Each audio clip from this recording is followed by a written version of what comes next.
Tony एक गरीब चिड़िया है।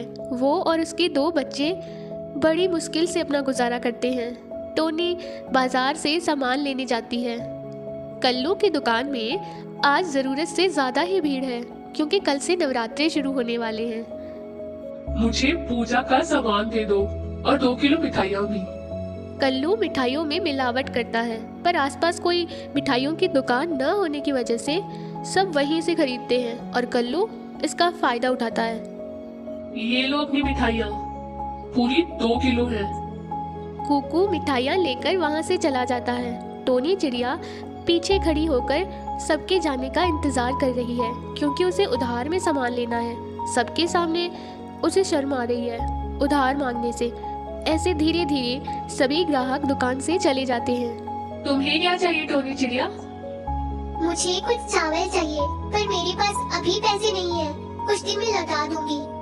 पैसे नहीं है तो चावल भी नहीं मिलेंगे, जाओ यहाँ से।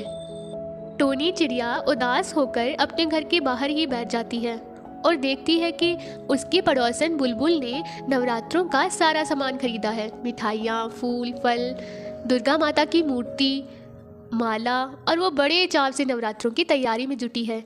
ये देखकर टोनी सोचती है, मुझे भी नवरात्रि करनी है दुर्गा माँ, पर मेरे पास ना ही तो तुम्हारी मूर्त है, न फल न मिठाइयाँ। मेरे पास तो बच्चों को खिलाने के लिए चावल तक नहीं है। ऐसे ही टोनी उदास बैठी रहती है और शाम हो जाती है। फिर वो अपने घर चली जाती है। माँ, चावल नहीं लाया आज? नहीं बेटा, दरअसल आज दुकान में चावल ही खत्म हो गए थे।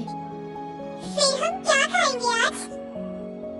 आज पानी पी के सो जाओ, कल पक्का खाना लेके आऊंगी।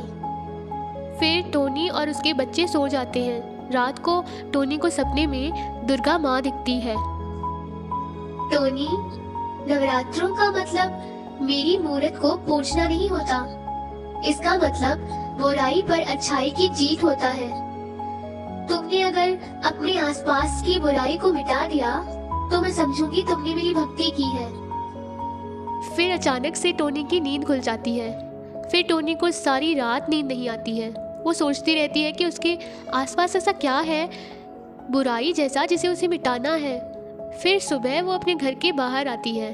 फिर उसकी नज़र बुलबुल पर पड़ी जो बीमार लग रही थी। बुलबुल बहन, क्या हुआ तुम्हें? जब से मैंने कल्लू कौवे की दुकान की मिठाई खाई है मुझे उल्टियाँ हो रही हैं। फिर मैं उसकी दुकान पर गई तो कहने लगा, तुम्हारे पास क्या सबूत है कि मेरी दुकान की मिठाई खाने से तुम बीमार हुई हो? भागो यहाँ से। फिर मैं वहाँ से आ गई। टोनी कल्लू कौवे की दुकान पर गई और वहीं छुप गई। तो टोनी चिड़िया देखती है कि कल्लू कौवा मिठाइयों में कुछ मिला रहा है।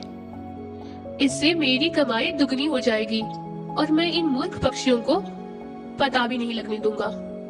तो टोनी चिड़िया भाग के पुलिस स्टेशन जाती है और इंस्पेक्टर कल्लू को बुला के लाती है। तब भी वो कौवा मिठाइयों में मिलावट ही कर रहा था। तेरा कल्लू, तेरा घना सिर ऊपर हो गया है। सुनिया तो मिलावट कर रही है मिठाइयों में। अरे इंस्पेक्टर साहब, मैं तो शक्कर मिला रहा था। अभी निकालता हूँ तेरी शक्कर। चेक करो उसकी मिठाइयों में। तो पता चला कौवा अपनी मिठाइयों में नकली मावा मिलाता है। इंस्पेक्टर कल्लू उसे जेल ले गए और जंगल के सभी पक्षियों ने टोनी को धन्यवाद दिया और सरपंच ने टोनी को 21,000 रुपए का इनाम दिया। टोनी पैसे लेकर घर आती है।